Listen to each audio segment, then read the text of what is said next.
അതിർത്തിയിലെ അശാന്തി രാജസ്ഥാനിലെ സാധാരണക്കാരുടെ ജീവിതത്തിൽ ഏൽപ്പിച്ചത് കനത്ത ആഘാതമാണ്.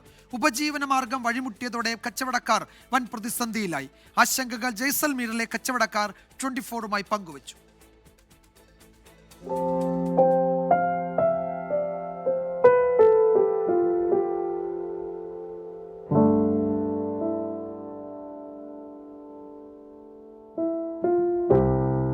अभी लड़ाई चल रही है तो कब बंद हुआ है इसका कोई भरोसा नहीं है। राशन पानी वो क्या महीना 2 महीना को घर पे ला रखो, नहीं हमारा क्या हाल होएगा। ये हमें लड़ाई दंगा होया तो बहुत खतरनाक है भाई साहब, इसका कोई भरोसा नहीं है।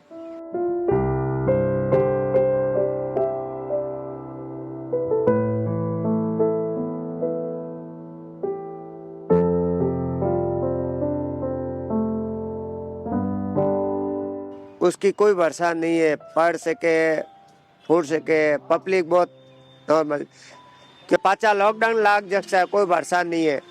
फैसला ही हो जाता है, नहीं होता है, कोई भरोसा नहीं है इसका। ജയ്സാൽമീറിൽ ടൂറിസ്റ്റുകളുടെ സമയമല്ല, എങ്കിലും ചെറിയ കച്ചവടമൊക്കെ നടക്കുന്നുണ്ടായിരുന്നു. എന്നാൽ അതിർത്തിയിൽ സംഘർഷം തുടങ്ങിയതോടെ കാര്യങ്ങളെല്ലാം കുഴപ്പത്തിലായി.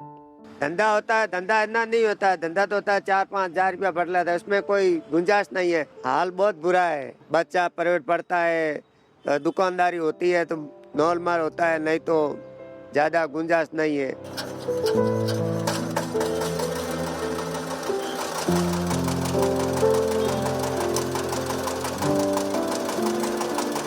കരിമ്പ് ജ്യൂസ് വിൽപ്പനക്കാരൻ ബിൽജിത്തിനും പറയാനുള്ളത് മധുരത്തിൻ്റെതല്ല, കൈപ്പേറിയ അനുഭവങ്ങൾ. अभी थोड़ा बिजनेस कम है, धंधा कस्टमर कम आ रहे, लड़ाई चल रही ना पाकिस्तान हिंदुस्तान की, इसलिए कस्टमर बहुत कम है, सब पब्लिक गांव भग गई। जैसलमेर राजस्थान खाली खाली है अभी. പ്രാണരക്ഷാർത്ഥമോടിയ നാട്ടുകാരും ടൂറിസ്റ്റുകളുമൊക്കെ തിരിച്ചു വന്നാലേ ജയ്സാൽമീർ ആ പഴയ ജയ്സാൽമീർ ആവുകയുള്ളൂ. യുദ്ധങ്ങളും സംഘർഷങ്ങളും ഏറ്റവും ബാധിക്കുന്നത് സാധാരണക്കാരെയാണ്, അവരുടെ ജീവിതത്തെയാണ്, അവരുടെ ഉപജീവനത്തെയാണ്. സമാധാനം പുലരട്ടെ. ജയ്സാൽമീറിൽ നിന്ന് VS രാഹുലിനൊപ്പം അനിൽ വാസുദേവ്, 24.